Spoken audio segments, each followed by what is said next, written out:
একটু খেয়াল করে দেখ। এই বেটা বুইড়া, কিভাবে কাম করস? একটা ইট এত বাড়ি দেওয়া লাগে? 2-4টা বাড়ি দিলে তুই ঘুরে ঘুরে যায়। 10-12টা বাড়ি দিতেছে। আর চালায় কাম কর, এমনি কাম করে লইব? কি সমস্যা নোমান সাহেব? আপনি বৃদ্ধ লোকটার সাথে এভাবে খারাপ ব্যবহার করতেছেন কেন? সুন্দরভাবে কথা বলা যায় না?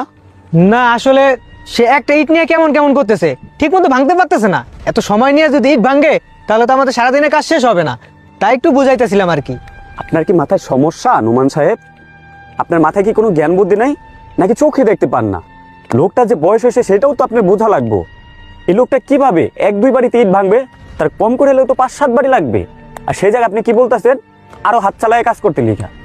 আপনার মতন যদি বয়স থাকতো তাহলে এই লোকে 1-2 বাড়িতে ইট ভাঙতো, বুঝতে পারছেন? আসলে ভাই বাকিরা সবাই ঠিকঠাক মতো হাত চালায় কাজ করতেছে, একমাত্র এই বুড়াই হাত চালায় কাজ করতেছে না, যার কারণে কাজটা অনেক পিছিয়ে আছে। আর এভাবে যদি কাজ করতে থাকে পরে তো আপনার বাবাই সে আমার সাথে চিল্লাচিল্লি করবে, তাই আর কি একটু বুঝাইতেছিলাম। দেখেন নোমান সাহেব, আপনার ব্যবহার কিন্তু ভালো লাগতেছে না। মুরব্বী কিন্তু আপনার বাবা সমতুল্য। বুড়ো বুড়ো এটা কোন ধরনের ভাষা? সম্মান দিয়ে কথা বলেন। সেই জায়গায় কাজ করতেছে দেখা আপনি তাকে লাঞ্ছিত করে কথা বলতে পারেন না, এটা আপনার রাইট নাই। আর আমার বাবা কি বলবে? এখন আমার বাবার পরিবর্তে আমি দায়িত্বে আছি। কাজের যদি কোনো ঘাটতি হয় সেটা আমি দেখব, আপনি না। আপনার যতটুকু কাজের দায়িত্ব আপনি ততটুকুই পালন করেন, যান। মুরব্বী, তার কথায় কিছু মনে করেন না, তার হয়ে আমি ক্ষমা চাচ্ছি। এই একটু সাইডে চাপো, গাড়ি আসতেছে তো। হ্যাঁ উঠো, দেখে শুন না কাজ করো। ভাই আপনি একটু চালায় হাত বাড়ান। হ্যাঁ,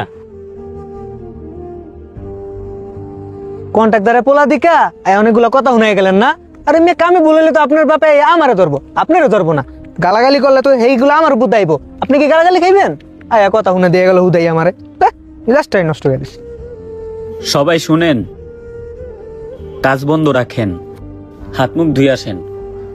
অতিরিক্ত ঠান্ডা পড়ে গেছে, আবার কালকে কাজে আসবেন। সবাই সবকিছু গুছিয়ে ফেলুন, আর সবাই আসুন হাজিরার টাকাটা নিয়ে যান।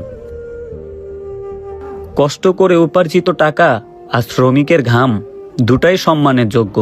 যারা খেটে কাজ করে তারা ছোট নয়, তারাই দেশের রতন।